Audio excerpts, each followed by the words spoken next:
இன்றைக்கி நம்ம Karnataka special phellem குடுமுலு எப்படி பண்ணலாம் தாங்க பார்க்க போகிறோம். இது 5 டிஃப்ரெண்ட்டான மாடலில் நம்ம வந்து பண்ணியிருக்கோம். ரொம்ப டேஸ்டியாக ஹெல்த்தியாக இருக்கும்.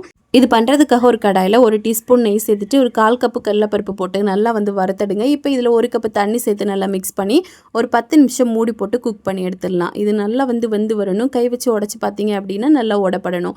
இந்த ஸ்டேஜில் நம்ம வந்து இதில் தண்ணி சேர்த்துடலாம். சரியா 2 கப்பு தண்ணி சேர்த்துக்கோங்க.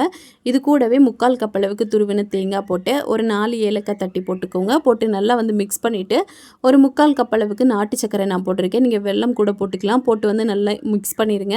இது வந்து இனிப்பு நம்மளுக்கு கரெக்டாக இருக்கும். இப்போ நல்லா மிக்ஸ் பண்ணிவிட்டு இந்த தண்ணி வந்து கொஞ்சம் கொதிச்சு வரணும். இந்த டைமில் ஒரு 1/4 டீஸ்பூன் சுக்கு பொடியும் போட்டுக்கலாம்.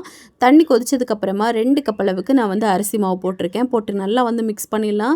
இப்போ நல்லா மிக்ஸ் பண்ணிவிட்டு இதை ஆற விடுங்க. கொஞ்சம் கைப்பொறுக்கிற சூடு வந்ததுக்கப்புறமா நல்லா பிசைஞ்சிட்டு ஒரு டேபிள் ஸ்பூன் நெய்யும் போட்டு நல்லா வந்து மிக்ஸ் பண்ணி எடுத்துக்கலாம். இப்போ இதில் உங்களுக்கு தேவைப்பட்ட சைஸுக்கு தேவைப்பட்ட டிசைனில் நீங்கள் வந்து உருட்டி எடுத்துக்கலாம். நான் வந்து ஃபஸ்ட்டு ரவுண்ட் ஷேப்பில் கொழுக்கட்டை மாதிரி உருட்டி எடுத்திருக்கேன். அப்புறமா பிடி கொழுக்கட்டை இருக்கும்ல அந்த ஷேப்பில் நான் வந்து இந்த மாதிரி பிடிச்சு எடுக்க போகிறேன். அப்புறமா தட்டி எடுத்துக்கலாம். இந்த மாதிரி இது கூடவே பார்த்தீங்க அப்படின்னா பூண்டு ஷேப்லேயும் நம்ம வந்து பண்ணலாம். அது பார்க்க ரொம்ப யூனிக்காக டேஸ்டியாக இருக்கும்.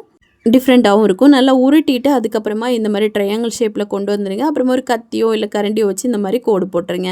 பார்க்க ரொம்ப நல்லாயிருக்கும். அப்புறமா மினி கொழுக்கட்டை மாதிரி சின்ன சின்னதாகவும் பிடிச்சு எடுத்துக்கலாம். இப்போ இதை ஸ்டீம் பண்ணிடலாம். ஒரு 5 நிமிஷம் மூடி போட்டு ஆவியில் வேக வச்சு எடுத்தீங்க அப்படின்னா ரொம்ப டேஸ்ட்டாக நல்லா பஞ்சு போல் இருக்கும். செஞ்சு பாருங்கள். ஃபுல் டீட்டெயில் வீடியோ நம்ம சேனலில் இருக்குது. தேவைப்பட்டால் செக் பண்ணி பார்த்துக்கோங்க. தேங்க்யூ.